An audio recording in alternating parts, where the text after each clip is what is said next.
Hello friends, this is Chandan. Welcome to my channel. चलिए आज हम लोग बात करते हैं ये एनएससी आईएफएससी जो मतलब शायद 10 दिन ही हुआ है। तो इसको गवर्नमेंट ने अप्रूव कर दिया है to trade unsponsored derivatives in India. और ये सब जो ट्रेडिंग है इसके एक्चुअली गवर्नमेंट का ऑब्जेक्टिव है कि मतलब इंडिया को जैसे सिंगापुर यूएई में है ना, वो ट्रेडिंग हब बनाना है, इंटरनेशनल ट्रेडिंग हब, जहाँ से थोड़ा फॉरेन रेगुलेशन मतलब डोमेस्टिक रेगुलेशन थोड़ा कम होगा और foreign investment generally FPI FDI नहीं एफपीआई मतलब थोड़ा ज़्यादा आ जाता है गवर्नमेंट इंडिया के पास। और यहाँ पे एक्चुअली क्या होता है, जो डेब्ट सिक्योरिटीज भी ट्रेड होता है ना, तो गवर्नमेंट का जितना डेब्ट है हो सकता है कि वहाँ पे भी आपका फॉरेन इन्वेस्टमेंट आ जाए। तो ओवरऑल ऑब्जेक्टिव ये है कि थोड़ा बहुत फॉरेन इन्वेस्टमेंट लाना। और जनरली और जैसे सिंगापुर और यूएई में वहाँ पे भी है कि डेरिवेटिव में जो आप जब आप ट्रेडिंग करेंगे ना, तो टैक्स में बहुत आपको छूट मिल जाता है, ऑलमोस्ट टैक्स फ्री हो जाता है। तो गवर्नमेंट ऑफ इंडिया वही करेगा शायद, थोड़ा बहुत टैक्स छोड़ देगा। अब कितना छोड़ेगा उतना तो अभी क्लियर किया नहीं है, देखेंगे इसको। अच्छा, शुरू करने से पहले इट इज जनरल डिस्क्लोजर, मैं सिविल रजिस्टर्ड नहीं हूँ, ठीक है ना। मेरे पास कुछ फाइनेंशियल एडवाइजरी देने का कुछ डिग्री है, बाकी कुछ है नहीं। मेरा इसमें कुछ वेस्टेड इंटरेस्ट है नहीं, ठीक है। हाँ, उसके बाद ऑब्जेक्टिव है जस्ट इम्पार्टिंग नॉलेज, बस और कुछ नहीं है। रिस्क देखिए, कैपिटल आपके पास है, आपका कैपिटल है, तो आप थोड़ा ध्यान करके इसको मतलब इन्वेस्ट कीजिएगा। जस्ट बिकॉज मतलब हमारे यहाँ पे ओपन हो रहा है या ट्रेड हो रहा है मेटावर्स और अमेजन गूगल ये सब इन्वेस्ट हो रहा है, तो उसका मतलब ये लिस्ट हो रहा है, तो आपको इन्वेस्ट जाके इन्वेस्ट नहीं करना है। क्योंकि वर्ल्ड में अभी जो इशू चल रहा है रशिया यूक्रेन का, वो तो आई थिंक मई जून तक खींचेगा चीज़ें, तो तब तक तो वॉलेटिलिटी रहेगा। उसके बाद ये जो सब कंपनीज हैं वो सब रशिया से पुल आउट कर लिया है, तो रेवेन्यू में थोड़ा मतलब झटका आएगा। हाँ, रेवेन्यू तो कंप्लीट झटका आएगा, तो जो शेयर प्राइस है ना वो थोड़ा शायद नीचे जा सकता है। और एक चीज़ है, जो बहुत कंपनीज है ना, ये एप्पल, माइक्रोसॉफ्ट और ये अमेजोन, इनके पास कैपिटल तो बहुत है, लेकिन ये लोग कैपिटल डिप्लॉय नहीं कर पाता है। ये जनरली कैपिटल एप्रिसिएशन देता है थ्रू बायबैक्स। तो आपको ये सब चीज़ें भी ध्यान रखना चाहिए जब आप मतलब इन्वेस्ट कर रहे हो, तो आपको वो रिस्क देना चाहिए, रिस्क जानना चाहिए। और एक मैं चीज़ बोलूँगा, मैं तो सिविल रजिस्टर्ड हूँ नहीं, तो आप कोई भी फाइनेंशियल डिसीजन आप जब ले रहे हैं, तो आप एक बार अपना फाइनेंशियल एडवाइजर जो भी है, आप उनसे एक बार कंसल्ट कर लीजिएगा। अच्छा, ये पहले देख लेते ये गिफ्ट सिटी कहाँ पे, ये गांधीनगर में है, गुजरात। ये एक्चुअली जैसे मतलब एक प्लेस है, ये और कुछ है नहीं, नॉर्मली प्लेस है। नॉर्मल प्लेस मतलब वो जैसे यूएई और सिंगापुर जैसे प्लेस है ना, बस यही है, प्लेस है और कुछ नहीं है ये। अच्छा, इसके बाद देख लेते हैं कि एक्सचेंजेस क्या क्या है। देखिए, अभी हमारे पास तो एनएससी आईएफएससी दे दिया है गवर्नमेंट ऑफ इंडिया ने, और लेकिन बीएससी कब है, वो इंडिया आईएनएक्स बोल के, लेकिन ये शायद अभी तक रेडी नहीं हुआ। लेकिन ये भी वो गिफ्ट सिटी में आ जाएगा जब एक बार रेडी हो जाएगा। इनिशियली तो एक्सपेरिमेंट के बेसिस पे 7 या 8 स्टॉक ही होगा जो एनएससी आईएफएससी में होगा। उसके बाद शायद बहुत ऐड होगा, और at that time I think BSc भी आ जाएगा। और तब तक आई थिंक इनिशियल लेवल पे रेगुलेशन भी थोड़ा बहुत ही नॉर्मल और लेस ही रहेगा, बाद में बहुत कुछ चेंजेस करेगा, तो धीरे धीरे ये होगा। तो जस्ट ये इंफॉर्मेशन के लिए है, आपको तो उससे उतना फर्क पड़ेगा नहीं। आपको तो बस ब्रोकरेज अकाउंट होना चाहिए टू ट्रेड, मतलब वो बाई और सेल के लिए भी। अच्छा, ये international financial service centre authority ये क्या है? ये रेगुलेटरी है। अच्छा, रेगुलेटरी क्या है, मतलब कैसे समझते हैं आप? आपको जैसे बैंकिंग में होता है ना हमारा RBI, reserve bank of India, वही है। जैसे कैपिटल मार्केट में सेबी है, security exchange board of India. वो रेगुलेटरी पेंशन में pension fund regulator and development authority, उसके बाद इंश्योरेंस में है insurance regulatory and development authority.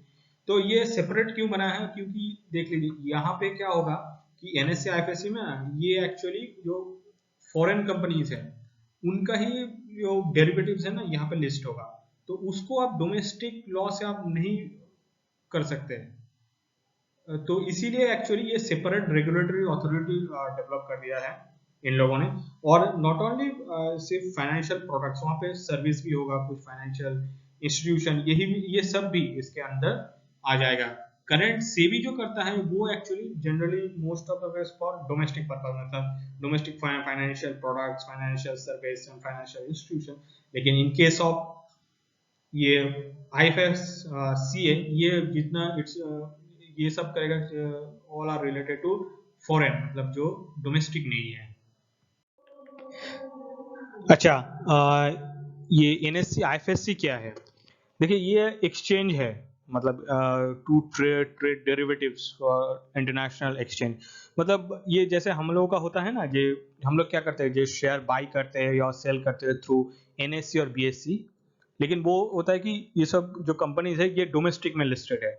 Foreign के लिए आपको यहाँ पे आपको जाके वो NSE IFSC ये एक्सचेंज में जाके आपको बाय या सेल करना पड़ेगा, ठीक है। और ये एक्चुअली सब्सिडी है NSE का, नेशनल स्टॉक एक्सचेंज का, और ये रेगुलेटेड बाय वही होगा international financial service centre authority, IFSCA, ठीक है। ये जनरली आपका तो जो करेंसी होगा वो डॉलर में होगा। और यहाँ पे आपका जो डेरिवेटिव्स है, सिर्फ ऐसा नहीं कि शेयर का डेरिवेटिव्स होगा, यहाँ पे आपका इंडेक्स का भी डेरिवेटिव हो सकता है, करेंसी का भी डेरिवेटिव हो सकता है, ठीक है। कमोडिटी भी शायद यहाँ पे ट्रेड होगा, डेब्ट सिक्योरिटीज भी हो सकता है। और डेरिवेटिव्स एक्चुअली वो अंडरलाइंग एसेट को कहते हैं, मतलब मान लीजिए मेरे पास एक सामान है, उस सामान से कुछ मतलब डिराइव करके जो वैल्यू निकलता है ना, उसको ही बोलते हैं डेरिवेटिव। ये आई थिंक उतना ज्यादा जरूरत नहीं है, ये नॉर्मल है, क्योंकि ये टेक्निकल्स भी है थोड़ा। अच्छा, रेगुलेटर कौन है? देखिए रेगुलेटर तो वही आ गया, ये शायद हम लोग ने पहले बात किया है कि international financial service centre authority, ये रेगुलेटर है। अच्छा, ये वो मतलब रेगुलेटर मतलब सोच लीजिए सेबी है जैसे कैपिटल मार्केट में, और बैंकिंग में रिजर्व बैंक ऑफ इंडिया है, पेंशन में वही PRDA होगा, और जैसे और इंश्योरेंस में IRDA है। तो ये वही है रेगुलेटर। और डिपॉजिट ये क्लियरेंस है, depository NSE IFSC clearing corporation होता है। डिपॉजिटरी मतलब मान लीजिए आपका पास कुछ शेयर्स पड़ा होगा, उसका थोड़ा मेंटेन करना है, तो ये काम ये करेगा। अच्छा, कौन कौन से शेयर्स है अभी तक तो ये देख लीजिए, मैंने तो डाल दिया है। एक Amazon, अल्फाबेट इज गूगल, ठीक है, Apple, Tesla, Netflix, Microsoft, Walmart, Meta. तो अभी तो ये 8 ही होगा, ठीक है। और इसको जिन लोगों ने नाम दिया है अनस्पॉन्सर्ड डिपॉजिटरी रिसिप्ट। अनस्पॉन्सर्ड क्यों ऐसा नाम ही दिया जाता है, जैसे आप अमेरिका में करेंगे तो अमेरिकन डिपॉजिटरी रिसिप्ट ADR, जितना आप देख लीजिएगा। ये जो चाइनीज कंपनी होता है ना, चाइनीज ताइवान, जैसे TSMC होता है, वो सब ADR में उधर लिस्टेड होता है, ठीक है। चाइनीज एक कंपनी है DD, और वो भी ADR में ही होता है, ठीक है। तो और जैसे ग्रेट ब्रिटेन में करेंगे आप तो फिर GDR होता है, ग्रेट ब्रिटेन डिपोजिटरी रिसिप्ट। तो यही होता है, ये जस्ट नोमेनक्लेचर है, मुझे लगता नहीं है कि आपको उतना भी चाहिए। आपको बस खरीदने के लिए इतना ही पे करना पड़ेगा। For example if you wants to buy Amazon derivatives, तो आपको बस 14.67, अच्छा ये मैंने 27 मतलब थोड़ा मतलब ये चेंज होता रहेगा, मतलब पर डे अपडेट, तो ये हो सकता है आप जब देखेंगे तो इसका कुछ वेरिएशन आ जाएगा, बट कंसेप्ट वाइज यही है। और इसका वैल्यू इतना गिर के हुए गया क्योंकि ये जो है ना, ये आप शेयर्स नहीं है, ये डिपोजिटरी है। तो आप डिपोजिटरी को मतलब कुछ आपको शेयर्स को मॉडिफाई करना पड़ता है। तो इन लोगों ने एक फॉर्मूला निकाला है 1:n, तो अभी यहाँ से तो पता चलता है कि इन मतलब मिनिमम डोमिनेशन 25 है। जैसे आप वॉलमार्ट का देख लीजिए, वॉलमार्ट या एप्पल का, ये एप्पल का तो $6.35 चल रहा है, और ये माइक्रोसॉफ्ट का शायद 5.62 समथिंग ऐसा कुछ है। बट ये देख लीजिए, ये तो कुछ परफेक्ट तो है नहीं, ये बाद में चेंज होगा, अपडेट होगा, तो accordingly you will take that decision. अच्छा, ये जो ब्रोकर्स ब्रोकर्स जैसे हम लोग का आता है ना, ये जो जीरोधा, ग्रो, अपस्टॉक और भी है, HDFC, ICICI डायरेक्ट, ये सभी है, इन लोगों को ही ब्रोकर बोलता है। लेकिन इंटरनेशनल रिलेशन में आपका ब्रोकरेज ब्रोकर्स अलग होगा। जैसे यहाँ पे जो मैंने नाम तो शेयर कर दिया अभी, शायद 36 ब्रोकर्स ही है, जिसमें मैं तो सिर्फ ये आनंद राठी, HDFC, SMC, एडलवाइस, यही 3-4 नाम ही सुना हूँ, बाकी तो मैंने नहीं सुना। तो आप इसको देख लीजिए एक बार, जहाँ पे आपका थोड़ा चार्जेस वगैरह कम होगा आप जाइए उनके साथ। बट और एक चीज़ है कि जीरोधा के, मैंने उनका शायद ये जो फाउंडर है ना, तो उन्होंने एक ट्वीट किया था कि जीरोधा भी शायद अप्लाई कर दिया है, तो उनका आ जाएगा, तो आप उनको उनके साथ भी देख सकते हैं। अच्छा, फॉर चार्जेस, चार्जेस होता है कि मतलब इंडिया में जैसे लगता है ना कि आपको ब्रोकरेज चार्जेस देना है, जैसे जीरोधा में तो अभी वो शायद डिलीवरी लेंगे तो वो फ्री है। उसके बाद सिक्योरिटी ट्रांजैक्शन टैक्स, ये तो सेंट्रल गवर्नमेंट को देना पड़ता है। उसके बाद स्टैम्प ड्यूटी, ये आपको रेस्पेक्टिव स्टेट को देना पड़ता है। उसके बाद एक्सचेंज ट्रांजैक्शन चार्जेस, ये तो NSE और BSE को देना पड़ता है। तो ऐसे ही चार्जेस आपको भी पे करना है फॉर NSE IFSC में, यहाँ पे दिया है, आप एक बार देख लीजिए इसको। मुझे लगता नहीं कि इसमें ज़्यादा कुछ एक्सप्लेन करने के लिए, ये मैंने डायरेक्ट काट आउट उठाया था इससे, वो जो PDF मैंने पहले शेयर किया था ना वहाँ से, क्योंकि वहाँ पे ही सबसे अच्छा ये चीज़ है, और वो मतलब मैंने तो 1-2 बार पढ़ के समझ में आ गया, तो आप देख सकते हैं इसको एक बार। अच्छा, जो शेयर्स अभी लिस्टेड होगा ना, मैंने तो आपको पहले ही बोल दिया कि अभी 8 है। लेकिन जो शेयर्स लिस्टेड होगा वो एक्चुअली आपका S&P 500 और NSY और NYSE SE और NASDAQ से ही होगा। मतलब मान लीजिए जिनका पास थोड़ा बहुत रेपुटेशन है और मार्केट कैपिटलाइजेशन थोड़ा ज़्यादा है, तो वही लिस्ट होगा। जैसे हम लोग का रहता है ना कि BSE 500, BSE 100 और निफ्टी 50, ऐसे मतलब जो एक्सचेंज में होता है, रेपुटेशन होता है, तो वही जो शेयर्स है वही इधर लिस्ट होगा। ठीक है, ऐसा कुछ मतलब जैसे हम लोग का स्मॉल कैप में रहता है ना, किसी ने नाम ही नहीं सुना, वो ऐसा नहीं होगा, वो लिस्ट अभी सब नहीं आना चाहिए। और एक होता है ट्रेडिंग सेटलमेंट। देखिए इंडिया में तो ट्रेडिंग सेटलमेंट T+2 डेज में हो जाता है, लेकिन ये NSE IFSC में ये T+3 में जाएगा। इसका रीज़न भी है क्योंकि वो हम लोग ईस्टर्न साइड में रहते हैं, तो हम लोग का डे पहले स्टार्ट हो जाता है, तो वहाँ पे सेटलमेंट करना थोड़ा मतलब मुश्किल हो जाएगा T+2 में। वो T+3 बेटर है, मतलब हमारा T+2 है तो उनका भी T+3, वो लॉजिकल है। Otherwise we can do it in one day as well. अच्छा, फॉर करेंसी, करेंसी देखिए आपका एक्चुअली डॉलर में ही होगा जितना इन्वेस्टमेंट होगा, और ये इन्वेस्टमेंट मतलब रेगुलेटेड होगा अंडर लिबराइज रेमिटेंस स्कीम। ये जो LRS स्कीम होता है ना RBI का, जब वैसे ही रेगुलेशन होगा। और ये लिबराइज रेमिटेंस स्कीम में जितना रिस्ट्रिक्शन है, जैसे leverage trading is not allowed, तो ये सब भी मतलब आपके ऊपर आ जाएगा। और करेंसी देखिए जैसे तो फिर मतलब रुपये में तो ट्रेड होगा ही नहीं, वो ट्रेड होगा तो फिर इसमें डॉलर में। ठीक है। अच्छा, अब ये थोड़ा सोच लेते मतलब समझ लेते, सॉरी, कि रजिस्टर्ड कौन है और कस्टोडियन कौन है। आप ऐसे टर्म में मत जाइए, मैं आपको एक नॉर्मल एग्जांपल देता हूँ। जैसे हम लोग क्या करते हैं, जो मंथली ग्रोसरी का जो सामान लाना पड़ता है ना, उसमें आप एक चीज सोच लिए, जब हम लोग जाते हैं एक ग्रोसरी के पास, तो हम लोग क्या करते हैं, एक लिस्ट देते हैं। तो वो जो लिस्ट हम देते हैं ना, उसको इन फाइनेंशियल टर्म में उसको रजिस्टर करते हैं। जो यहाँ पे जो आपका इंडिया में तो NDSL है और CDSL है, और मतलब NSE IFSC के लिए NDSL IFSC लिमिटेड ऐसा कुछ होगा। तो इसका काम कुछ होता नहीं है, इसका काम होता है जी कि मान लीजिए जो शेयर्स मैंने किया है बस उसको मतलब मेरे पास जो है मैं कुछ खरीद रहा हूँ कुछ बेच रहा हूँ उसका एक रजिस्टर मेंटेन करना है, ठीक है। कस्टोडियन वही होता है जैसे मैंने मतलब पहले ही एक एग्जांपल दे दिया ना कि जब मैं जाता हूँ ग्रोसरी के पास तो मैं होता हूँ डोमेस्टिक कस्टोडियन, और जब मैं ग्रोसरी में जाता हूँ वो होता है एक्चुअली इन दिस केस तो वो है डचो बैंक, ठीक है। मतलब इंडिया से आपका HDFC बैंक होगा जो इनका IFSC बैंकिंग यूनिट होगा वो गिफ्ट सिटी में वो होगा, और उधर से न्यूयॉर्क में डचो बैंक होगा।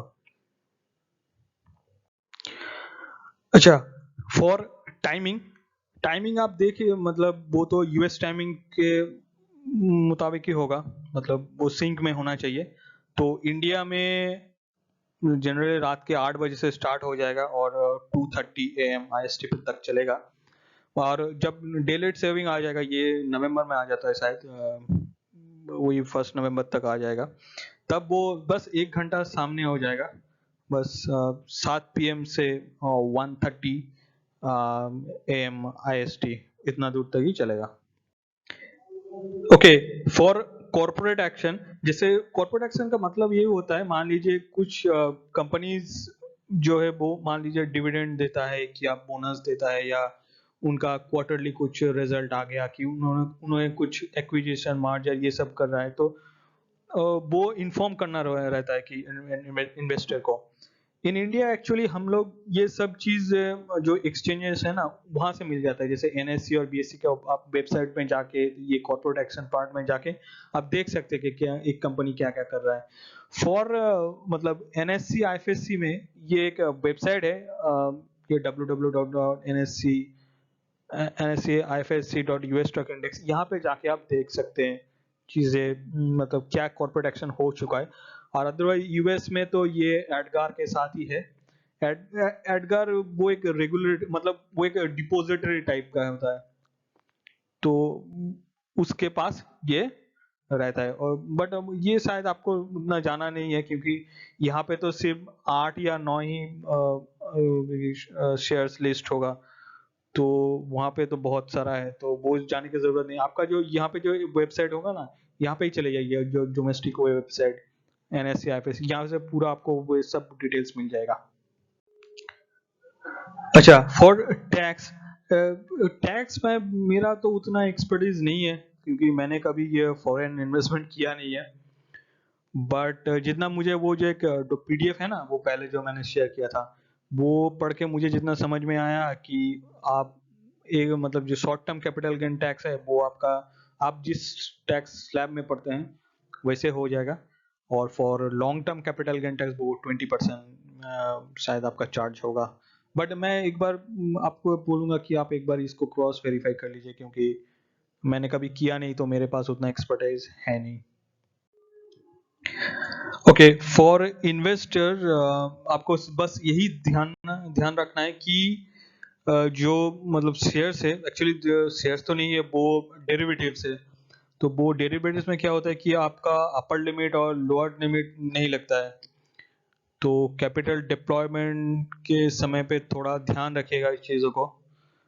और जो RBI का एक रूल्स रेगुलेशन है ना ये FIMA का मतलब फॉरेन एक्सचेंज मैनेजमेंट एक्ट, वो भी थोड़ा एक बार आप देख लीजिए कि आप मतलब उसको वायलेट मत कर दीजिएगा, अदरवाइज मतलब you will be in trouble. अच्छा, ये जो है ना ये गवर्नमेंट साइड है, ये तो इन्वेस्टर के लिए उतना प्रॉब्लम नहीं करेगा। तो गवर्नमेंट को अब क्या करना है, देखिए अभी जो आएगा ना ये NSE IFSC से ये बाहर का पैसा बहुत इधर आ जाएगा, ठीक है। लेकिन गवर्नमेंट को मतलब ये ध्यान रखना है कि हमारा जो मतलब India should not considered as a money laundering country और मनी लॉन्ड्रिंग प्लेस। जैसे जो अभी जो मनी लॉन्ड्रिंग में टर्की है, पाकिस्तान है, कुछ समय तक तो श्रीलंका भी था, अभी जिम्बाब्वे शायद निकल गया है वो FATF लिस्ट से, तो इसको थोड़ा ध्यान रखना है। और डोमेस्टिक में इसको रेगुलेट करने के लिए एक लॉ है जिसका नाम है prevention of money laundering act. इसको बहुत ही स्ट्रेंथन करना चाहिए, अदरवाइज वो अभी जो है ना UAE चला गया है FATF की ग्रे लिस्ट में, वो अदर इंडिया भी चला जाएगा, तो फिर उसके बाद तो प्रॉब्लम्स होगा, वो बहुत ही खराब होता है, वो करेंसी गिर जाता है, इकोनॉमी थोड़ा इधर उधर हो जाता है। और FATF क्या है कि इसको जानने के लिए बस आप पाकिस्तान को याद रखिएगा। FATF financial action task force, ये G7 कंट्रीज ने बनाया था 1989 में, टू चेक इनिशियली क्या होता कि प्रिवेंशन ऑफ मनी लॉन्ड्रिंग, मतलब मनी लॉन्ड्रिंग रोकने के लिए। उसके बाद 2001 में वो टेरर फाइनेंसिंग भी इसको ऐड कर दिया। तो ये दो चीज ये मतलब जनरली गवर्नमेंट को याद रखना चाहिए। एक डोमेस्टिक लॉ जो PML है, prevention of money laundering act, इसको स्ट्रेंथ अप करना है। और ये FATF तो एक मतलब वो होता है कि मतलब पूरा ग्लोबल में चलता है कि मतलब कोई भी कंट्री मनी लॉन्ड्रिंग और टेरर फाइनेंसिंग नहीं करेगा। तो ये बस दो चीजें हैं जिसको गवर्नमेंट की तरफ से इसको सीरियसली लेना चाहिए और इसको रेगुलेट करना चाहिए। अच्छा, एक चीज है, ये थोड़ा आप ध्यान रखिएगा, आपके पास मतलब थोड़ा बहुत ज्यादा ही स्पेयर कैपिटल है, मतलब स्पेयर कैपिटल, टोटल कैपिटल नहीं, मतलब मान लीजिए आपके पास ऐसा कैपिटल है बस वो आपका बैंक अकाउंट या कहीं पे पड़ा हुआ है, तभी आप मतलब NSE IFSC में इन्वेस्ट करना कंसिडर कर सकते हैं। अदरवाइज जिन लोगों के पास थोड़ा कम कैपिटल है, मैं तो उन लोगों को मना ही करूंगा कि आप यूं मतलब अभी इन्वेस्टमेंट मत कीजिए, कोई ज़रूरत है नहीं इंडिया का, क्योंकि इंडिया में अभी अपॉर्चुनिटी है, तो आप उधर देख लीजिए, आपके पास ऑप्शंस होगा, डेफिनेटली होगा। And thank you for visiting my channel, and God bless you.